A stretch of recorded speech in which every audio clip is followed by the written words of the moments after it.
Okay, so I started. Sorry. Yeah, no, later we can convert. Yeah, sure, sure. Okay, so I explained about including the namespaces.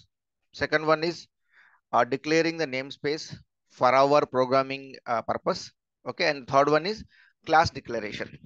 Okay, so it's again for every .NET application, right? Okay, see, when the compiler starts executing the program, okay, somewhere it should start, right? So that starting point is from this class. Okay, this is called startup class. So why I said startup class is, okay, so basically the compiler always looks for the main method. Okay, so it, if you have like 50 plus classes, okay, and each class contains like several methods, the compiler don't know where to start the execution. So it always looks for the method which contains main. So it's a main program basically. Okay, so here we have a startup class, and remember the startup class name by default it is program. So you write any programs, but it always has the name as program only. Okay, just remember it's a program by default. Okay, and it is a startup class. And so the compiler looks for this startup class, and it tries to look for the main method, and from main method it starts executing. Okay, so I try to cover the four things here. Just let me know if there is any questions here. It is very much important, guys, because every program you will including all these things, right? So you need to know what is the reason behind including all these things. So first is importing the namespaces. That is basically if you want to use any of the classes and their methods in your program, you have to include the respective namespaces. Namespace is a collection of the classes. Okay, so the reason you can ask me like, no, right now I'm using here uh, two methods, right? Say I'm using write line method, I'm using read key method.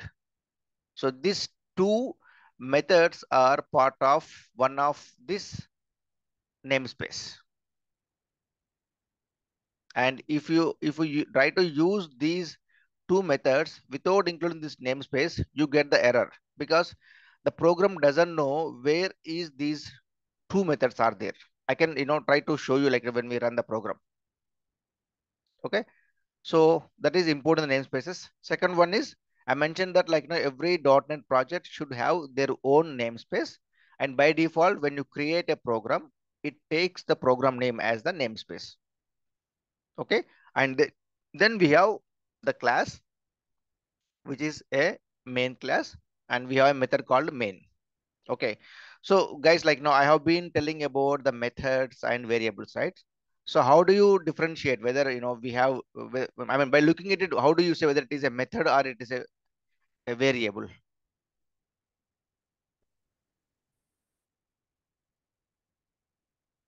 Anyone please?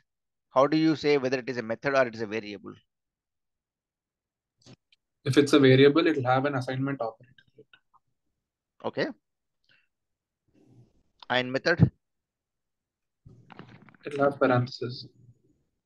Okay, yeah, I think you're partially right. Okay, I will try to explain more.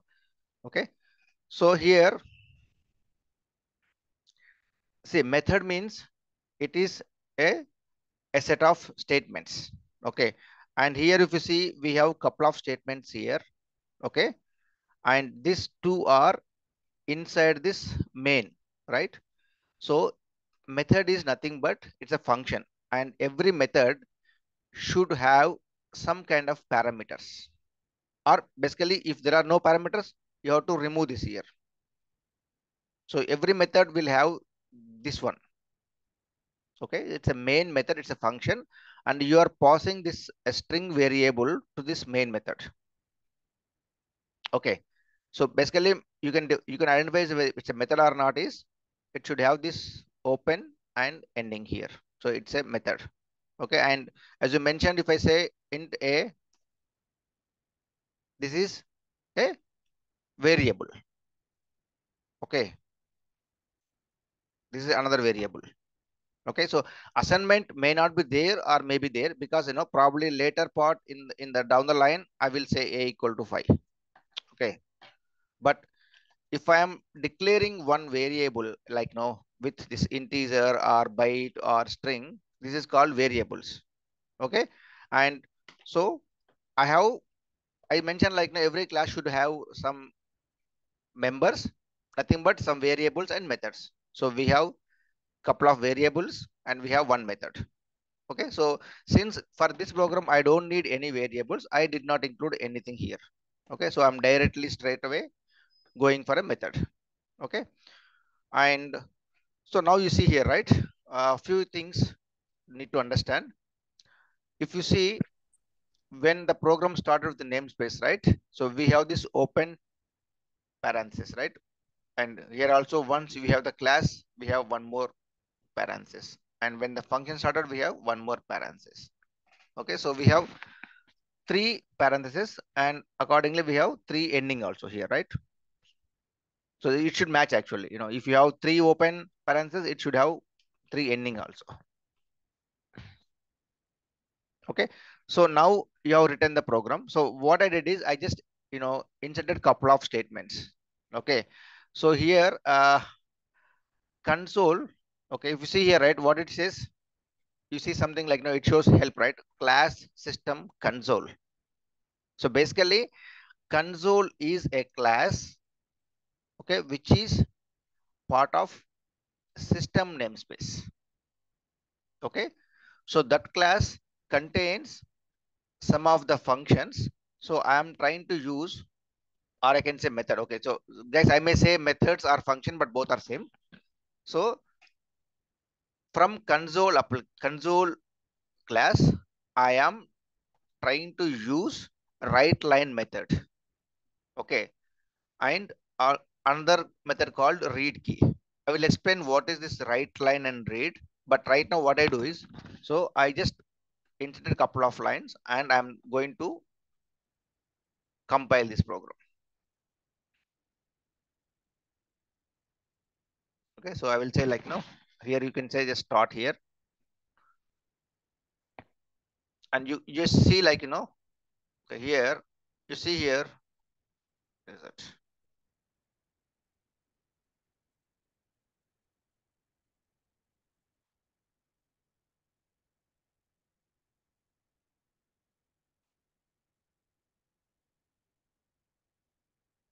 Okay, so basically what happens, like, it opened a command prompt. I mentioned that, it's a console program. Console programs runs on the command prompt. So it popped up a new command prompt and it said hello world. Okay, and see it is just waiting for my further instructions. So I just hit enter. Okay, so here so write line, so basically write line is a method which is used to write something on the command prompt. So here what I'm writing hello world. Okay, and see and you can ask like why this is a read key. Okay, just see like I'm trying to comment here this line. Okay, I'm only having only one line, hello world. I'm trying to run it. So what happened? The command prompt opened up, right? And it gone, right? Because like it is expected to print the hello world. It printed, and since there are no further code available, it just ended. But since I wanted to see that like whether it is really printed or not, I have kept this read key method. Okay, so read key method is what it says is, so now if you see the line number 15 has been executed. Okay, hello world, and you see this bulb. So basically right now we are waiting here. So we are waiting for console.read key. So read key means basically the program is expecting to enter something so that it can read that value. Okay, and it's only just to enter something. So I just click on hit enter. Some value some value it is expecting. So that's why, since I wanted to see whether the output is properly appearing or not, I just added this statement. But basically the main purpose of this method is to read some value from the screen, okay, which I will cover in the in the later session. But basically, if you want to see whether it is appearing right or not on the console, right, you have to have this kind of method to include, so that you know what is going on, whether it is printing right data or not. Okay. And okay, so this is like the typical, the classic hello world program. So any questions, like, for running, executing, or anything here, any questions? Okay. So one more thing, like, if you see, like, I'm keeping this uh this one, right? Okay, this basically, if you want to write any comments, okay, let's say, like, you have a program with the 50 lines, okay, and so today you have written the program, you know how it works, okay, but tomorrow some other programmer comes, okay, and so for him, he has to understand how this code works, right? So generally, it's a good habit to write, or to, if you're writing a new program, just give some lines about, like, what exactly you're trying to achieve in the program. Okay, so that is basically called, the programmer log or history log, or some kind of comments. So basically, if I mentioned here, like, hello world program, so basically what I'm saying is this program is only to print the hello world. Suppose, you're trying to write a program to calculate student marks. You can say calculate student marks. So it is a comment only. Compiler ignores all the comments in the program. Okay. So here it just ignored this comment, and it only executed this next two lines. Okay. And you see, I have a bunch of code here, but it did not execute because everything is commented with, right? I commented everything, right? That's why it did not execute. And so whenever, suppose, like, suppose you are already, taken up writing a code which is already, developed by some other programmer, right? Then that times you may end up modifying some of the code. So whenever you modify, right, just remember, please don't delete the existing code. It's very bad habit. Suppose instead of hello world, right? Okay, there is a one more instructions came. Instead of hello world, okay, they are asking to print something else. Okay, like they asking, instead of hello world, they said, like, modify the code to print hello tetra. So in this case, we have two options. We can directly go ahead and modify this existing line, or we can have a new line. So as I said, like, it's very bad habit to change the existing code. Instead, you comment that code. Okay, you comment that code and you mention something like, okay, so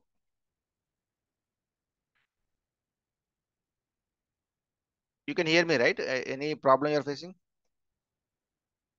I can say, like, VE01. That means, and I will say VE01. So basically what I'm trying to say here is, okay, VE, I just given my name, Venu. So my first change in this program. So I said, like, I am the one who commented this line. Okay. And I am the one who added one more line. Okay. And now just run it. It will show hello tetra. Okay. So it's always a good habit to write some kind of details in the log. Okay. So what kind of change you are doing, and you can keep the date, you can keep your name, okay, and you can keep the change request, whatever the change you're working, if it is agile, you can keep your story number, okay, and if it is a typical waterfall method, you can keep the project ID, any kind of a reference, unique reference which can represent about your project. Okay, so I'm just removing this for now. Okay, so now going back to the next steps, right? Okay, this I already covered this. Okay, so here I mentioned that a console is a class, okay, which contains lot of methods. Okay, and we have gone through with sorry, we have gone through with write line, right? So write line means to write something on the console, you use this command write line. Okay, and there is one more thing called write. Okay, so the difference between write and write a line is, okay, so it just write line, right? What happens is when you say write, after writing whatever you mentioned in the string value, right? Okay, and the cursor stands remain there only. Okay, suppose let's say I'm saying here write only. Okay,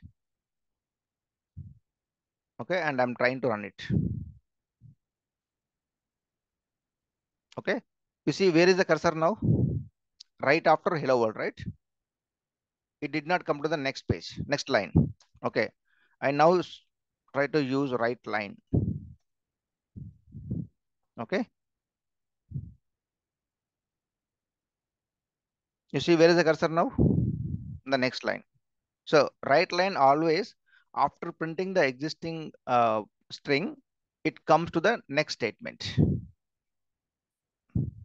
Okay, and let me close this. What happened? Okay, so then now you see like now we have two ways to write the message on the screen. One is like you already pausing this hello world program. Okay, another way is you can use variable. Okay, so now guys, what is a variable? Any why do we need to use variables in the program? Any thoughts, like why really we need to use variables?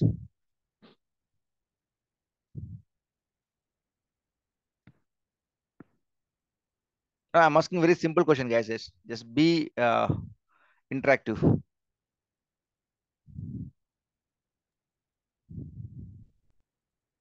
Yeah, no. Yeah, please.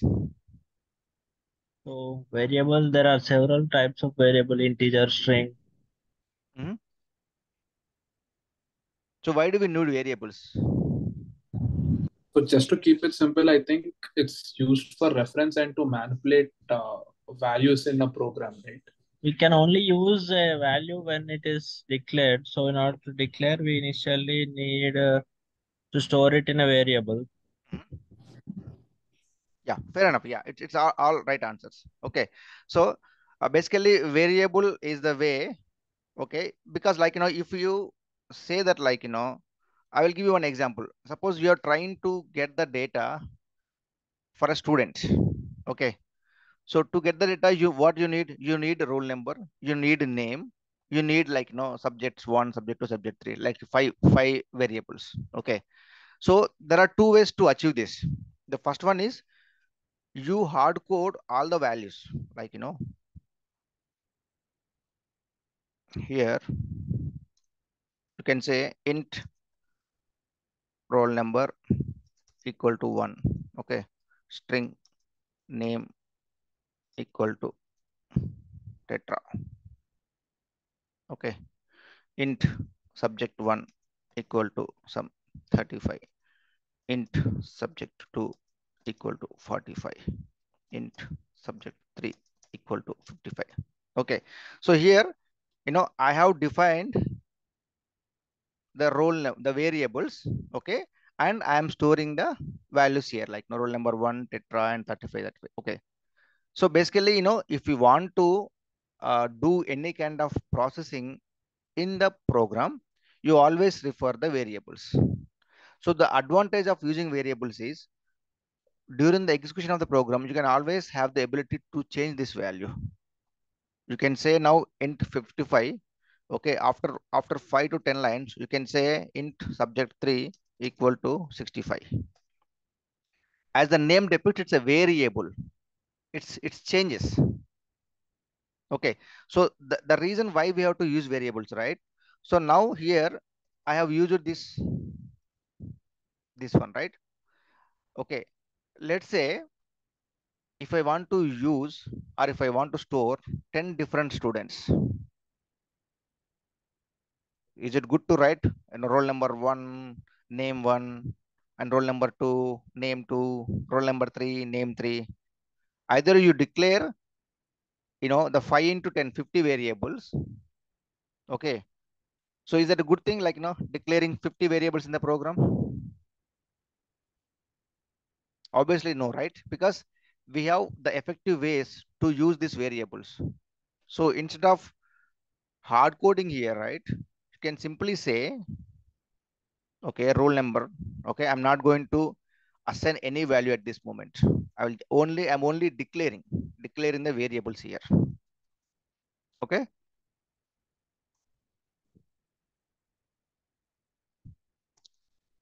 and what I do is I use these 5 variables. Okay, and I will invoke the write line statement to key in the values. I will say, like, no, enter roll number 1. Then I will read the value from the console. Enter the student number name 1, and I will read it. So for not only 10, if I want for 50 members also, I can use the same set of variables. So what happens is, whenever you declare or whenever you use variables in the program, right, what happens is, okay, so when you let me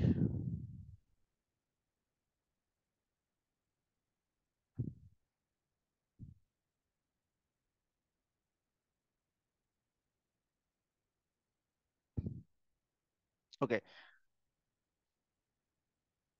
let's say that, like, this is our memory. Okay, and whenever you run your program, right, okay, okay, so here this is like, it's a memory locations. Okay, so once you start running the program, right, so each memory cell will be assigned, this roll number will be allocated to this cell, name will be allocated for this subject 1, subject 2, subject 3, like this. So when you say roll number 1, okay, it will have the value 1. Okay, and down the line, like, when you modify the roll number to 2, it will have roll number 2. Okay, and if you modify to 3, it will have roll number 3. So basically it varies during the program execution. The variable value varies from one to another value. Okay, so the reason why I said that, like, why to use lot many variables, because if you have more number of variables, you are going to eat up your main memory, your RAM. So typically RAM has only 8 GB or 16 GB max, right, or 32 GB at max. Okay, so for our small programs, that is fair enough, lot of memory. But when you are executing a bigger projects, right, okay, so sometimes, like, you need to effectively utilize your primary memory. That's why, like, always try to reduce the variables count. Okay,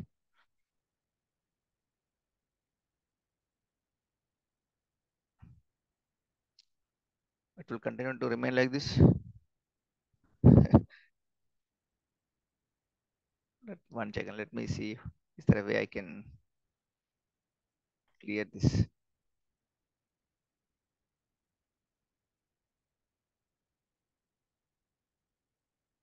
Okay, someone is asking, what is the difference between platform independence, cross platform? So both are same, actually. Okay, so platform independence means, so platform means it's operating system. So we have Windows, we have Linux, we have Unix. Okay, so platform independent means the program should work irrespective of any platform. So cross platform means same thing. So it should work in any platform. So both are same, basically. There is no difference between these two. Okay, and now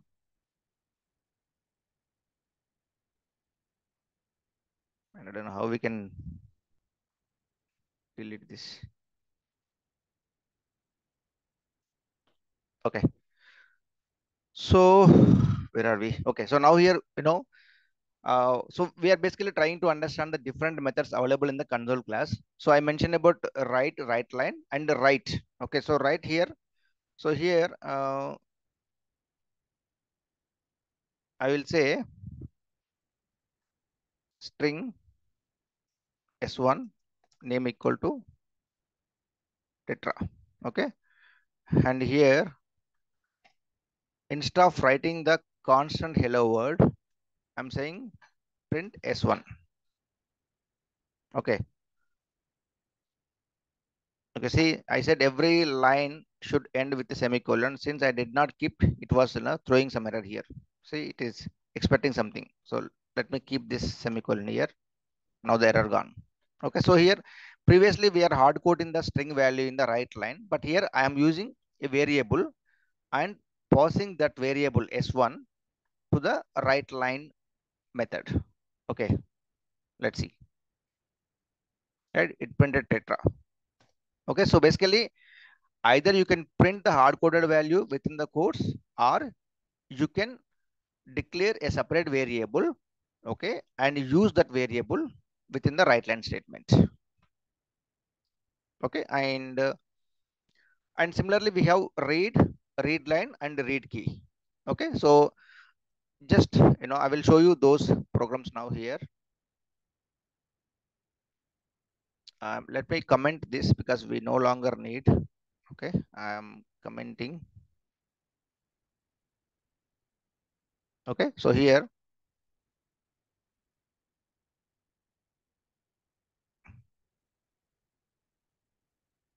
right is done, right? Okay, now read line, right? Okay, here you see this.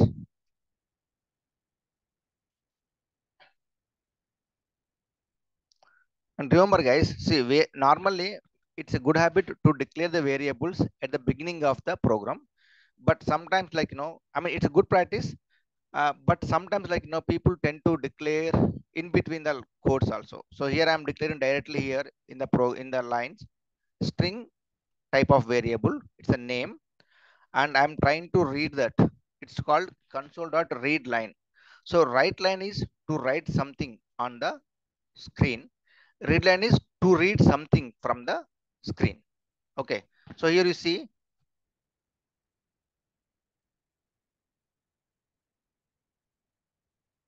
Okay. You see here, I am trying to read. Okay. And whatever the string I have entered from the screen, it is stored in the string. It is name. Name variable contains the value whatever I have entered. Then I'm going to print the same value. Okay, so I'm using the write line method. Okay, hello, and what are the name we are giving here. Okay, just let's try to see. Okay, so it is just waiting for the my input. So I said tetra. Okay, he said hello tetra. So if you see what happened is here in this statement read line, I entered tetra. So what happened? This read line method read whatever I entered in the screen tetra, and that value is stored in a variable called name. Okay, and then I tried to print whatever I have received from the screen. Okay, so for printing we have to use write line, but I have added some additional value like no hello tetra. So basically here I'm using a constant value, and also I'm using a variable. Okay, and since I need to use both of them, I am adding with plus symbol. So hello, then tetra. That's why it says hello tetra. Okay, so this is all about writing and reading from the console. Okay, now we'll just go little further. Okay, and it's little tricky. Just bear with me to understand. Uh, by default, the values whatever you are entering on the console, the program or the compiler treats it as a string value. It doesn't treat as a integer value. Okay, so whenever you enter something on the screen, okay, since it is considered as a string value, you have to convert into a integer. So here if you see what I'm trying to do here is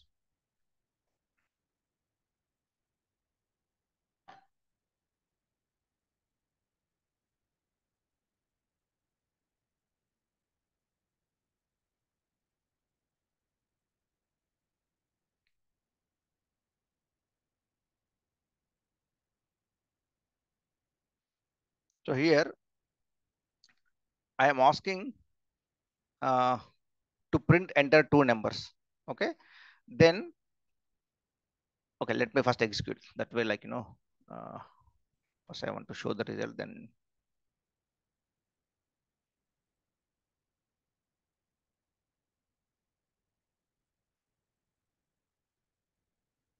okay.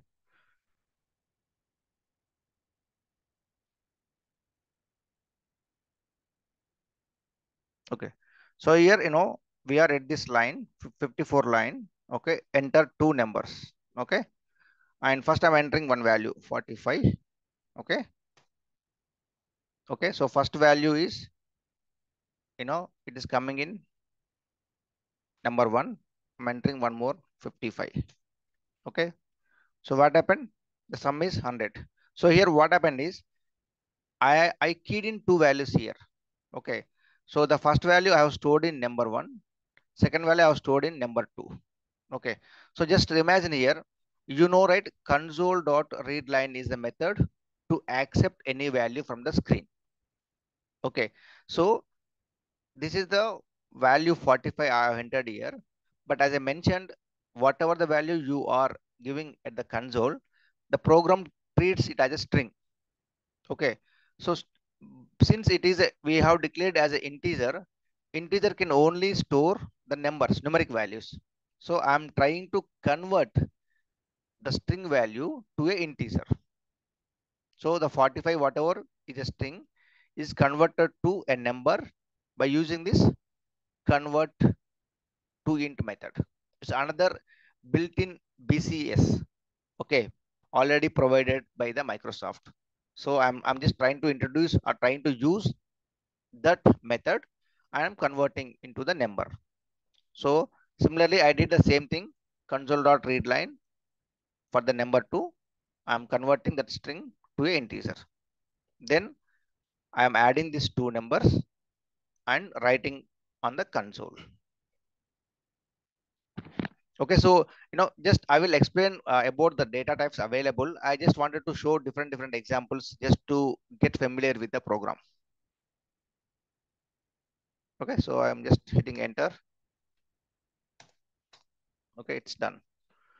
Okay, so now so right now how to read the data from the console and how to write the data into the console. Simple, very simple.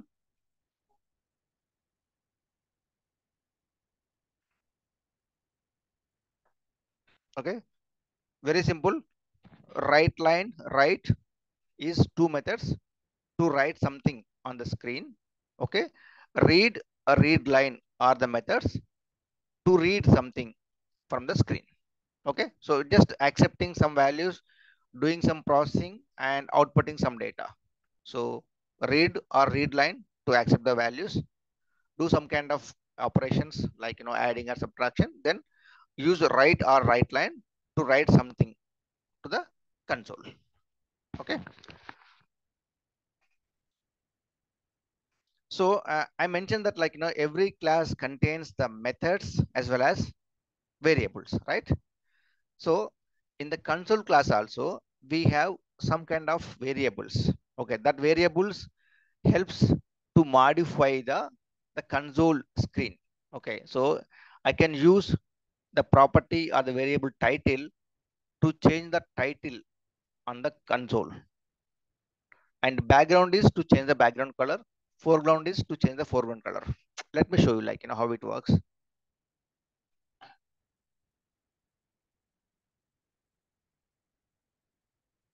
Okay, so here I'm trying to okay, I think we should be good. Okay, here first let me execute this that way. So I'm trying to execute this piece of code here.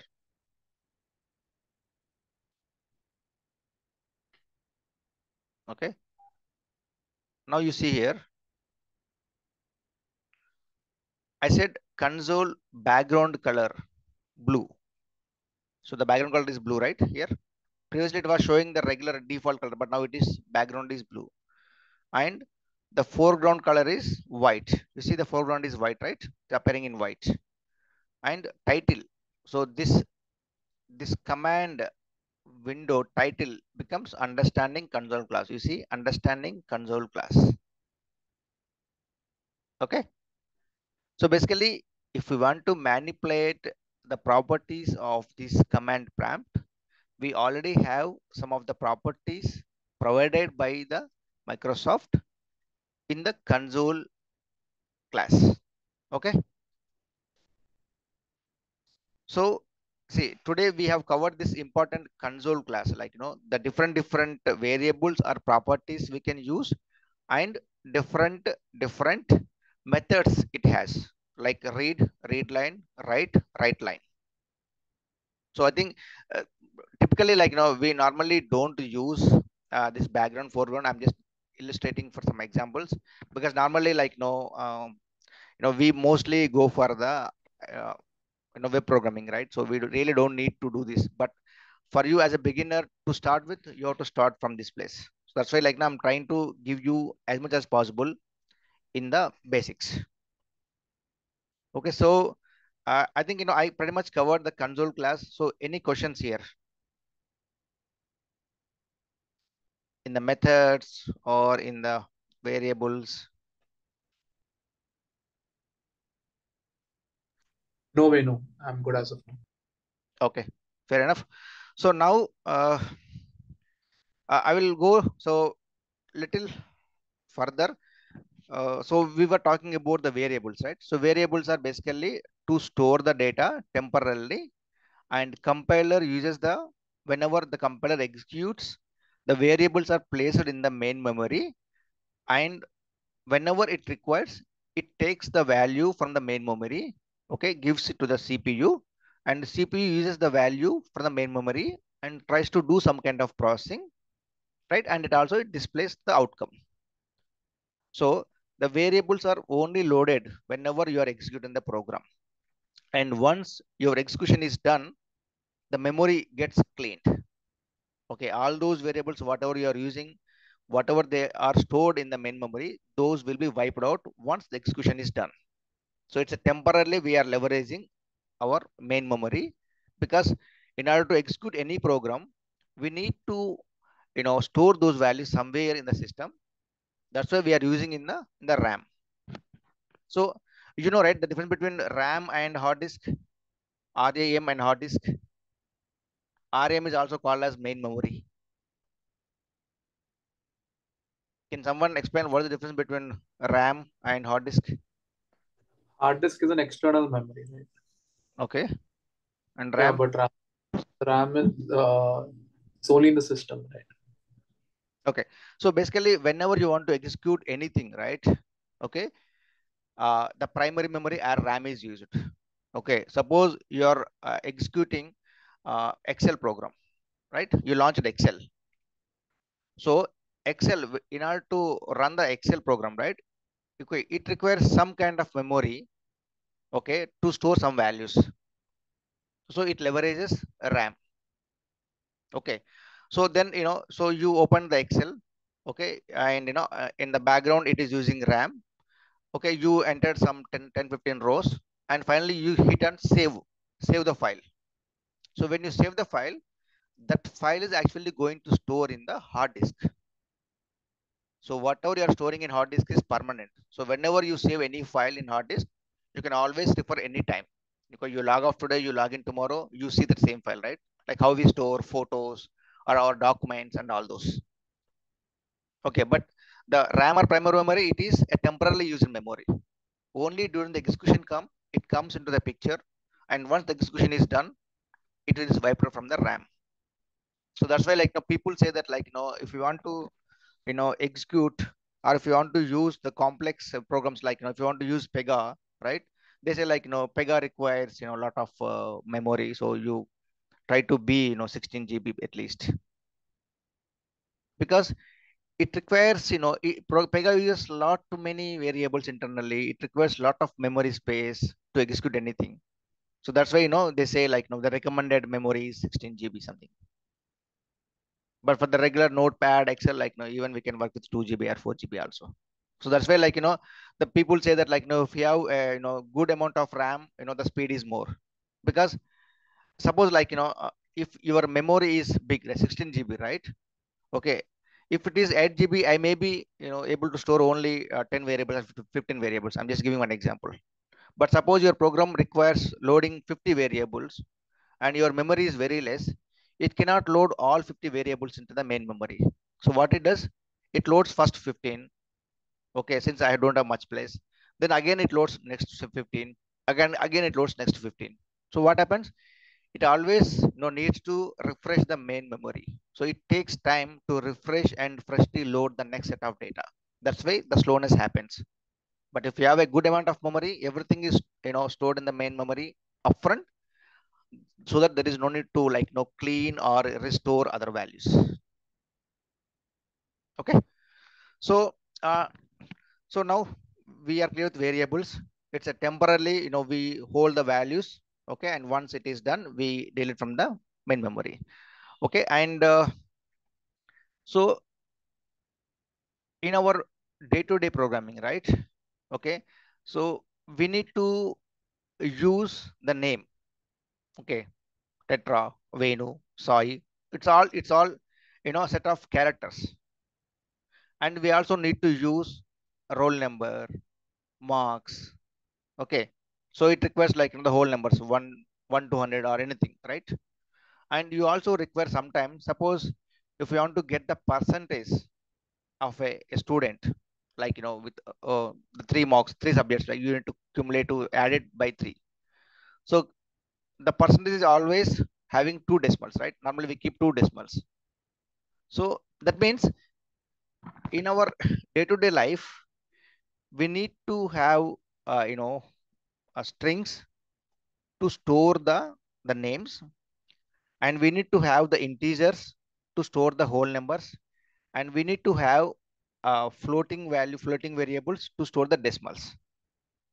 So basically, the kind of data we are loading, that depends upon the type of data type you are trying to use. If I say integer, okay, roll integer name, is it works? Because the name the name always contains the characters. So can you store the character in the integer data type? You cannot, right? Because integer means it can only store the real numbers, the whole numbers. And string can only store the names, characters. And the decimals can be only stored in the floating variables. Okay, so I will give you one more interesting thing here. So yesterday we were discussing about a computer can only understand the machine code, which is nothing but binary, right? Uh, suppose I say number 5. So number 5 can be easily converted to a binary value, and it can be stored in the memory, right? Right or not? So you can convert that number 5, right? Number 5 to a binary value, and it can store. But suppose I wanted to store one alphabet. So how it stores? How internally the alphabets are stored?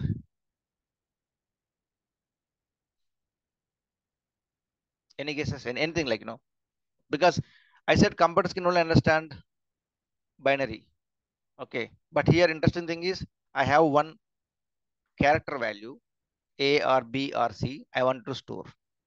So how it is internally stored?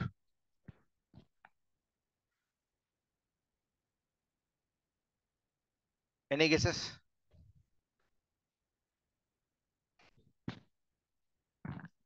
Did you ever heard of ASCII character set?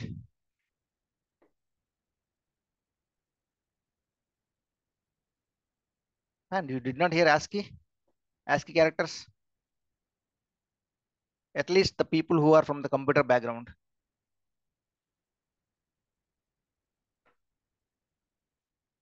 Okay.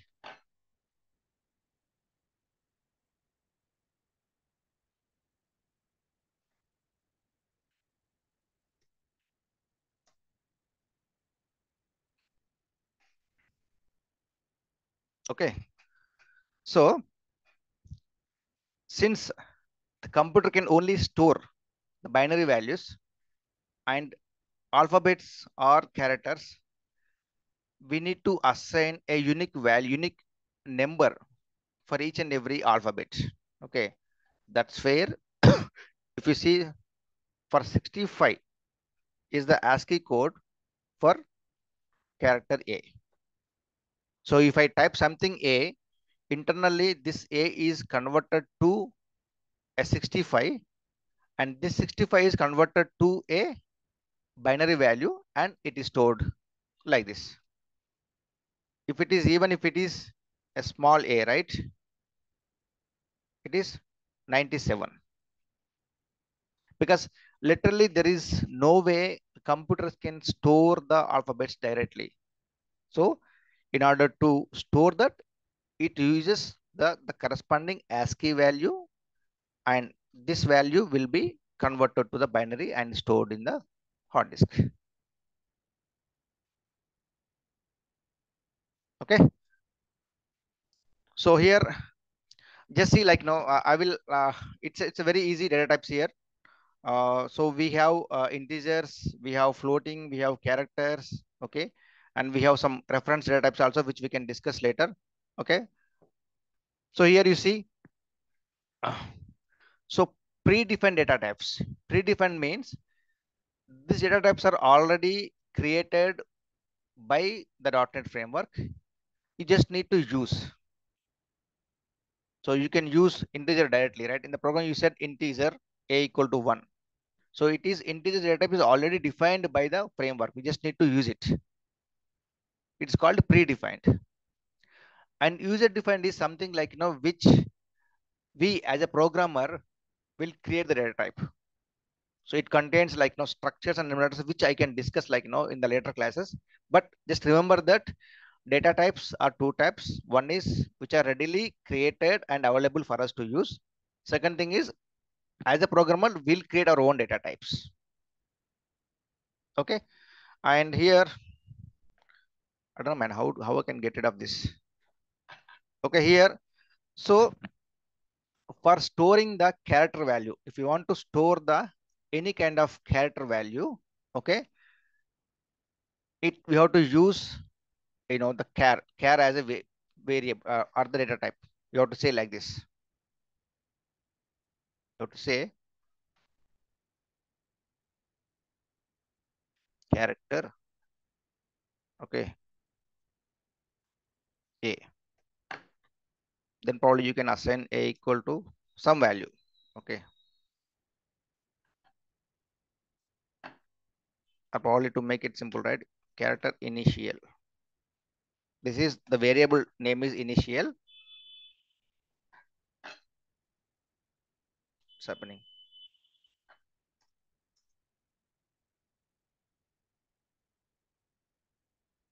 Okay. Then I say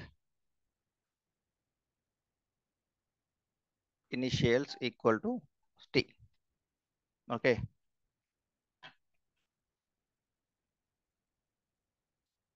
See, because character can store only how many characters? Only one character. Okay. So it can only give one here. Okay. If you try to give second character, see, it is throwing some error. Okay. So it's always, so character is a data type which is used to store one character, only one character. Okay. And internally in the memory, it occupies 2 bytes. Okay. And the second one is, so character is only to store only one, but normally I need to store a big name, right? Names we have to store. So then I can use string function, string data type. Okay, I'm using name as one of the variable. Then I will say name equal to tetra.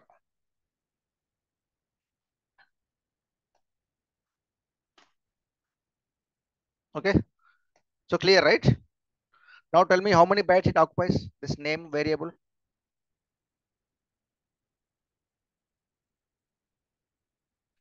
How many bytes required for one character to store in C hash? I just said character occupies how many bytes? 2 bytes. So now I created a string because I need more characters, and I said, tetra. So how many bytes requires to store this value? 10 bytes. 10. That's right. Okay. So now you are clear with the character values. Now coming to the integer values, right? Integer means there is no, 1 second guys. Okay. So integer means it's a whole number. There is no decimal portions. Okay. So you can use, there are lot many, 1 second, let me have some water.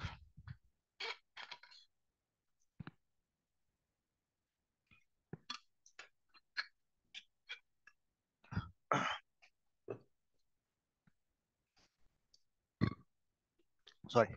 So for integer, you have lot many data types. You can say int 16, int 32, uint 16, uint 32. I will tell you, if it is int 30, int 16, right? It is an integer type. Okay. 16 represents the bits. So right, 1 byte equal to 8 bits. So when I say int 16, it's a 16 bits. That means it's a 2 bytes. Okay. So that means with int 16, I can store 2 bytes of value.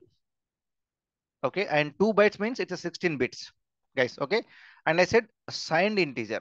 Signed means it could be a plus or minus value. Okay. And if it is uint 16, right? It is a as good as int 16, but it is unsigned. Unsigned means it should be always a positive value only. It will not accept the negative numbers.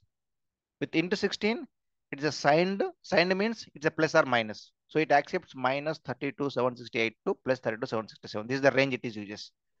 But if you keep u as a prefix, okay, you can only store the positive values. You cannot store the negative values. So same thing goes for the int 32 also or int 64 also. We have uint or normal int. But generally, like we normally like we just go with the integer marks like 100 something. So by default, integer means it takes this one, the 4 bytes. Int 32, it takes int 32. If I say int or int 32, both are same. Okay, but in general day to day, we always use this int only. Okay, we really don't use this exclusively unless we really require. Okay, and similarly, if you want to store the decimals, right, decimal values, we have single, double, and decimal. So depends. The single occupies 4 bytes, double occupies 8 bytes, decimal occupies 12 bytes. All three are used to store the real numbers or the values with the decimals. Okay, but only thing is that if you use the real numbers, for single you have to suffix with f, for decimal you have to suffix with m, which we can discuss like now when we write the programs for this. Okay, and how many of you are familiar with the pointers in C language?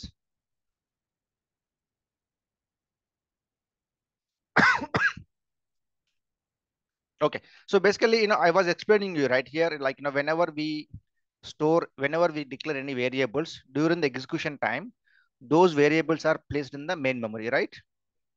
So each cell contains one variable name.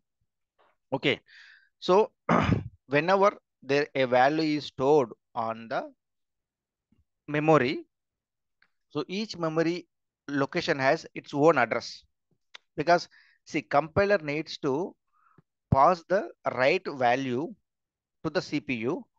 So it needs to know where the particular variable is stored in the computer.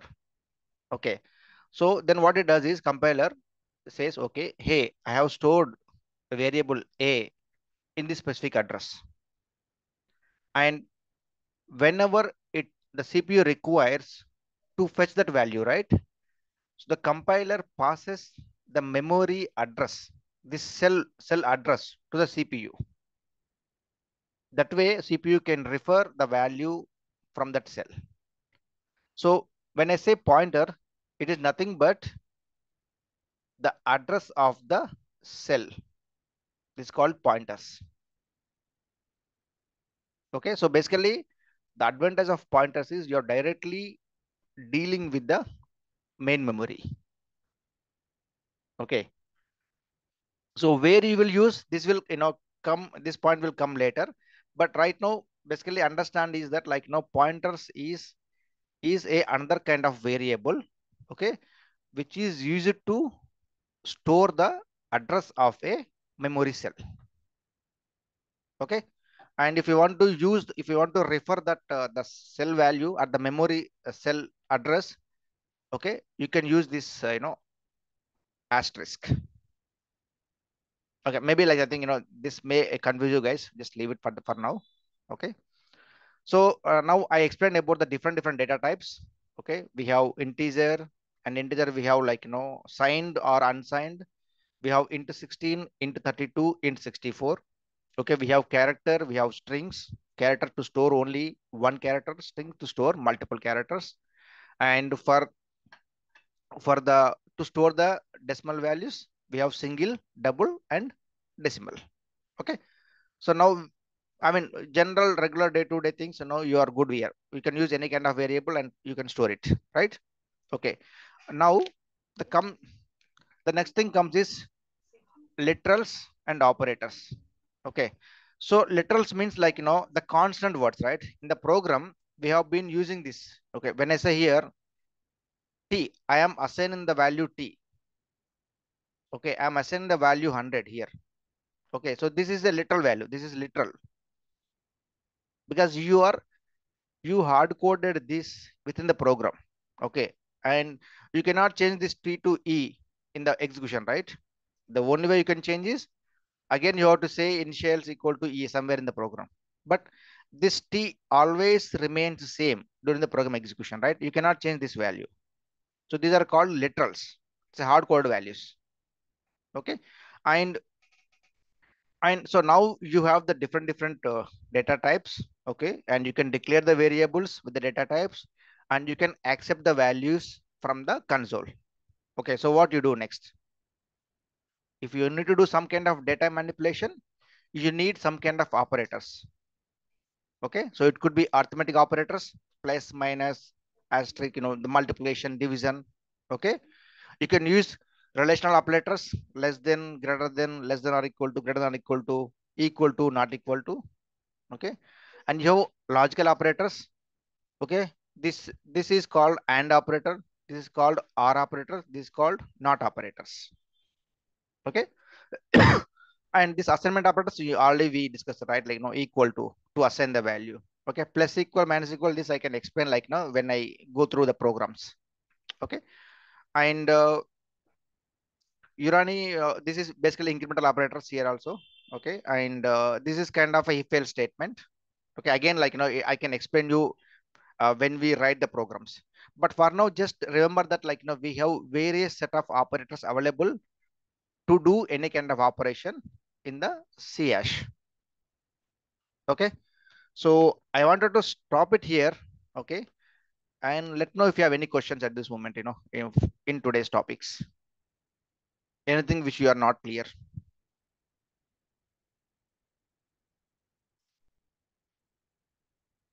Okay, so one more thing, guys. So am I going way too much, or you want me to cut short, or only cover the at a high level? Are you good with whatever I know I'm providing? It makes sense, or you are thinking that hey, when is giving way too much, it's very hard to digest, something like that. I I need think your this is, opinion. See, because I that's the think, way. Yeah, please. I think this is good. We It's are good. going for, yeah, I think so. It depends on everyone's opinion, right? So Yeah, for yeah, me, I think. yeah. Thank you. So yeah, others feel free to pitch in, because it's obviously you are the one who is going to learn this. Okay, and it all depends upon how you wanted to utilize this time. So because since I normally spend a lot of time on the basics, because I what I understood from you is that you are not much into the programming previously. That's what I heard yesterday. So I am just going little deep so that the basics are very clear for you. And if you work on any kind of programming language, any database, it would be very much easy to connect the dots. Okay, so if no questions, probably we can wind up here. And tomorrow we can start writing the programs, using this different operators. Okay, and also we can start using the branching statements and loops. Okay, so final time, any questions before we wrap up for the day?